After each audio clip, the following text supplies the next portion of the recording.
Bon dia. Soc l'Iru de la Secretaria Permanent de la Salut de Catalunya, de la Secretaria d'Acció Social. Avui presentem l'informe d'erosió del poder adquisitiu a Catalunya i la necessitat de l'acció sindical. Ell és l'Orient, del Gabinete Socioeconómico Confederal de la CGT per l'Autonomia Estatal. I fa aproximadament un any, a la revista Jacobin, vam llegir que fa 100 anys un obrer en plena revolució industrial, un obrer anglès, generava entre 3 i 4 vegades el seu salari en benefici. Que una part es quedava en el seu salari, una altra costos de reducció i aquesta dues parts se n'anaven als beneficis empresarials. Però que avui en dia un obrer de Corea que genera diferents complements i peces per als iPhones, el preu final de l'iPhone, genera 18 vegades el seu salari. Això ens va fer pensar com fer aquesta traducció de com avui la que genera un treballador amb el seu treball és molt més gran, en canvi les condicions tant d'hores de treball com de salarials estan empitjorant. Per això vam una mica decidir elaborar aquest estudi sobre 3 elements. Un és els salaris per sector, com han evolucionat, si s'han estancat, si han disminuït o si han crescut, la comparació d'aquests salaris amb l'augment del cost de la vida, o sigui, salari, costos de la vida, costos de la vida, com fan que aquests salaris, tot i que a vegades han augmentat a nivell real, des de poder adquisitiu, han caigut. I per últim, la comparació d'aquests salaris amb els beneficis empresarials. Com en molts sectors que els beneficis empresarials estan creixent, els salaris no estan augmentant.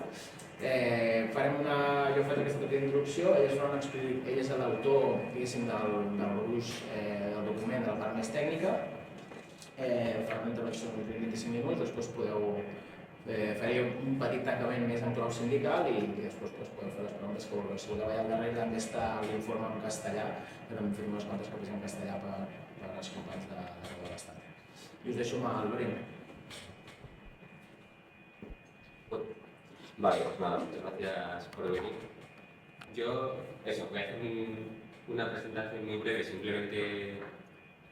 simplemente de los puntos, de las tesis principales, de los resultados más relevantes del informe. No me voy a detener mucho en cuestiones de metodología o más técnicas, pero las podemos hablar después en las preguntas, o incluso si surge mientras presento, pues me decís y lo hablamos en el momento. Y nada, eso sí, las fuentes principales de los datos son la encuesta trimestral de coste laboral para el cálculo de los salarios reales, el IPC obviamente, y los datos que proporciona la agencia tributaria en el marco del Observatorio de Márgenes Empresariales pues para todo el tema de márgenes y beneficios. Son todos datos que están en abierto, que se pueden verificar y comprobar, y hemos trabajado todo el informe con eso.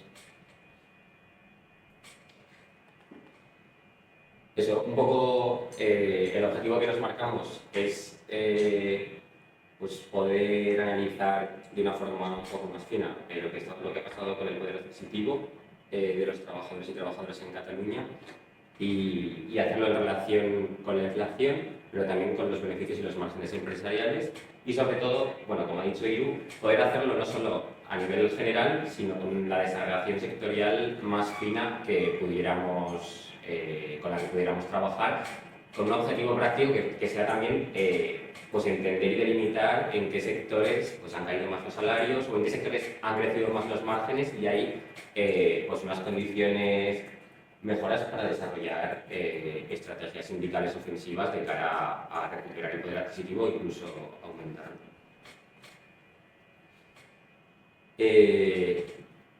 Bueno, las claves principales a nivel analítico es que esto no es una sorpresa, pero que la erosión, la inflación ha erosionado el poder adquisitivo de los trabajadores y las trabajadoras en estos últimos 3 años y que con los últimos datos disponibles, los de 2024, el poder adquisitivo todavía no se ha recuperado. Y lo relevante, o sea, lo relevante es también entender qué está pasando aquí, y es que la inflación ha funcionado a nivel de las empresas como una forma de ajuste salarial indirecto, ¿no?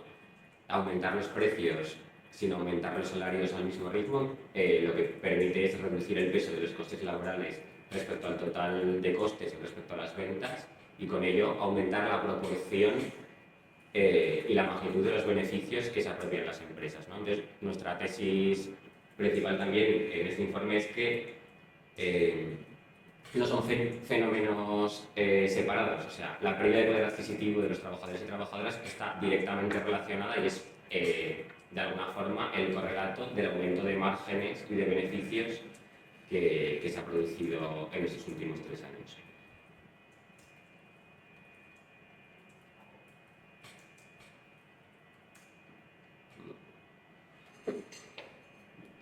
Sí.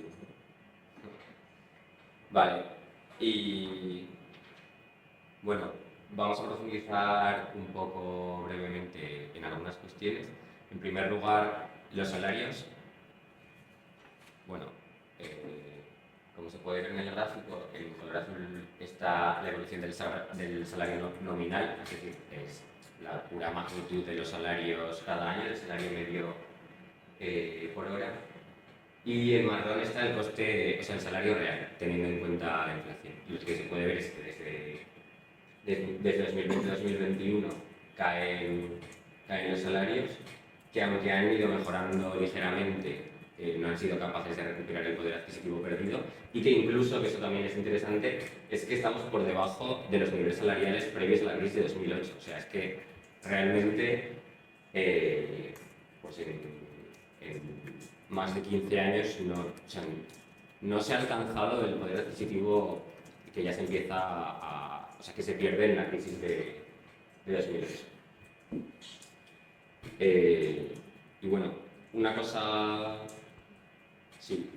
por señalar también, que estos son o sea, los datos. Estos son los datos generales, pero a nivel desagregado, que luego lo veremos, hay sectores en los que las caídas salariales han sido mucho mayores, y hay sectores en los que no han sido tan significativas y a grandes rasgos han sido capaces de mantener el poder adquisitivo, pero lo relevante es que esos sectores han tendido a ser los sectores con salarios más bajos. O sea, son los sectores con salarios más bajos que se han visto más influidos por el salario mínimo, de alguna forma han podido salvaguardar pues su capacidad de compra. Pero no porque a nivel de negociación de convenios y de fuerza sindical en los centros de trabajo hayan logrado aumentar los salarios, sino simplemente porque en muchos casos pues, han visto influidos por las subidas del SMI, que sí que ha subido al ritmo de la inflación.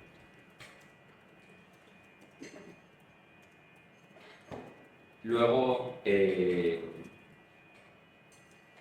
sí que en el informe apostamos por analizar la vivienda como un elemento fundamental del coste de la vida por separado,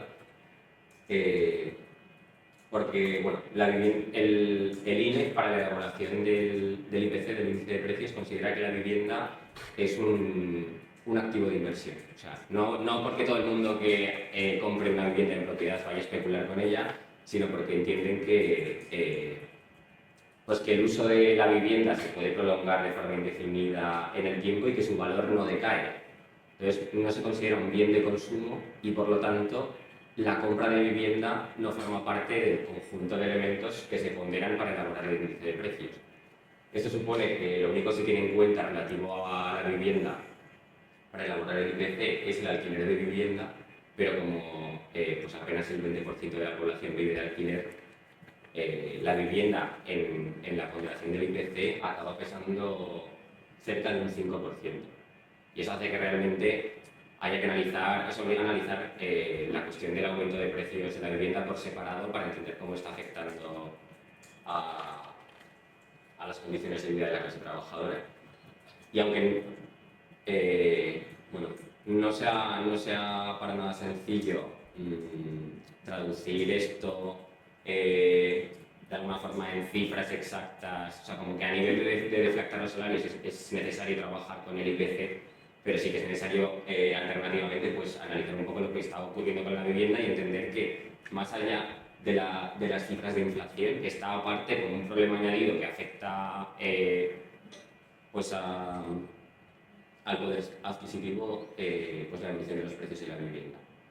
En Cataluña, entre 2021 y 2024, los precios de mercado, el precio de compra ha subido cerca del 10%, el precio de alquiler ha subido más de un 37%, y esto supone que para muchas personas, especialmente los inquilinos que están normalmente en una posición más vulnerable y que ha habido mayores aumentos de precios, pues la situación a veces es especialmente grave. Voy a dejar de intentar usar el mando. Hemos analizado con los microdatos de la encuesta de condiciones de vida un poco la situación de los hogares inquilinos en Cataluña y bueno, en 2024 cerca de un cuarto de los hogares inquilinos no podían permitirse mantener la vivienda a una temperatura adecuada. Cerca de un quinto de los hogares estaban en una situación de carencia material severa, o sea, esto ya son situaciones realmente graves. Estamos hablando de 1 de cada 5 hogares en Cataluña, inquilinos. Y cerca de un décimo de 1 de cada 10 hogares, un poco más de hecho, pues tuvieron retrasos en el pago del alquiler en 2024. Esto demuestra pues eso, que la combinación de la devaluación de los salarios con el aumento de los precios de la vivienda para algunos sectores de la clase trabajadora está suponiendo realmente pues una situación crítica. Y además, eso es también relevante, que estos datos se están dando en una situación de bonanza económica y de ciclo económico expansivo. O sea, que aquí también la pregunta que hay que hacerse es qué pasará cuando de alguna forma el ciclo económico cambie y la tendencia cambie, porque es que estamos en un momento de reducción del paro, ya lo veremos, pero de beneficios y evolución de los márgenes pues muy positiva para las empresas, y esta es la situación de muchos hogares inquilinos. Y eso, en contraste con la situación de los salarios y de la vivienda, ¿qué está pasando con las empresas? Pues en contra de lo que podríamos pensar, que es que pues de alguna forma se están viendo forzadas a subir los precios porque pues están en una situación muy ajustada, no pueden subir los salarios, etcétera, etcétera. Pues no, lo que muestran los datos es la situación contraria.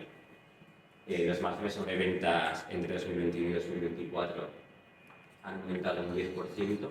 El valor añadido bruto, o sea, el valor que se genera en el proceso productivo, se ha disparado un 32%, un 33%.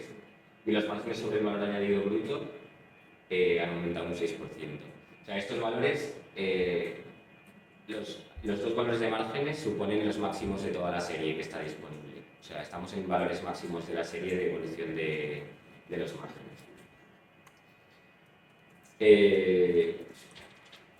Sí, simplemente reiterar que un poco la tesis que estamos subrayando, que es que la contención de los salarios está en la base o es un elemento fundamental para entender esta evolución de los márgenes, y que incluso cuando los salarios en términos reales no han caído, lo que está ocurriendo es que las empresas, o sea, que sí que está aumentando la riqueza generada, pero esa riqueza no se está repartiendo con los trabajadores. O sea, no está llegando a la clase trabajadora, sino que está transfiriéndose completamente en forma de beneficios y aumentando, por tanto, los márgenes empresariales.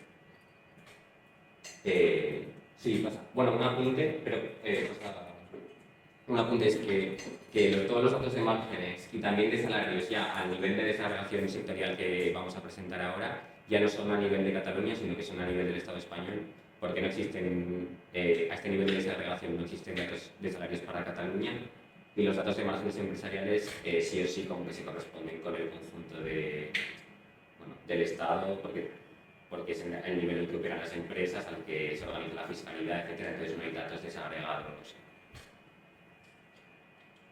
Pero bueno, lo que queríamos presentar ahora también es un poco la desagregación sectorial. En este gráfico se aprecia claramente el eje es compartido y es la evolución entre 2021 y 2024 de salarios reales y márgenes.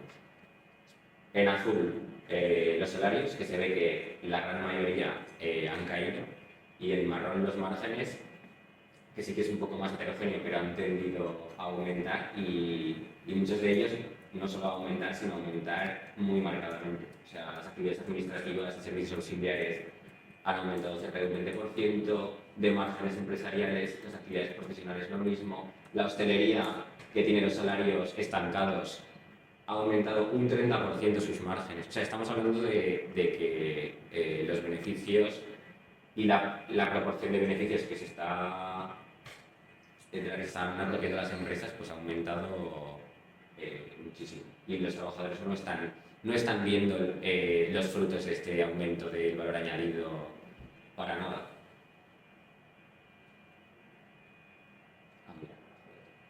Ya para ir terminando, queríamos mencionar simplemente a un nivel de esa relación ya mucho más fino algunos sectores que nos parecen especialmente llamativos de esta situación. O sea, los voy a simplemente a mencionar, pero bueno, pues eso, servicios técnicos de arquitectura e ingeniería. Todo esto se corresponde al periodo, o sea, hacemos una comparativa entre 2021 y 2024, ¿vale? 7% de caída del salario real, 92% de aumento de márgenes. Hostelería, un sector encima que ocupa a miles y miles de trabajadores y trabajadoras. Estancamiento salarial, 30% de aumento de márgenes.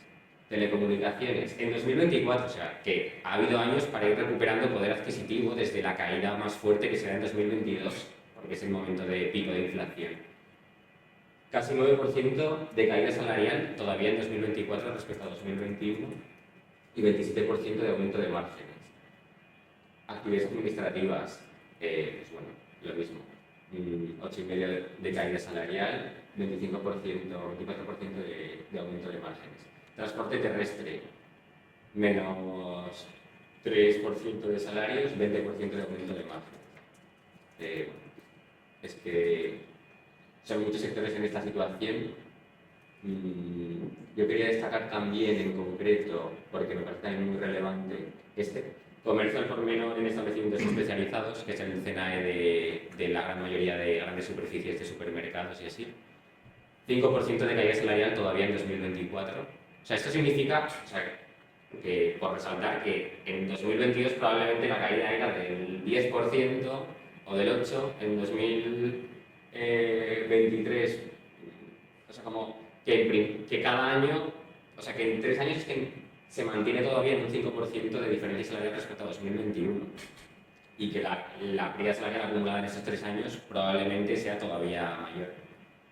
Y 4% de aumento de márgenes, que puede parecer que no es mucho, pero es que igualmente son cifras muy relevantes para las empresas y que es que encima vemos que hay una cierta correlación entre también la devaluación de los salarios y el aumento de márgenes.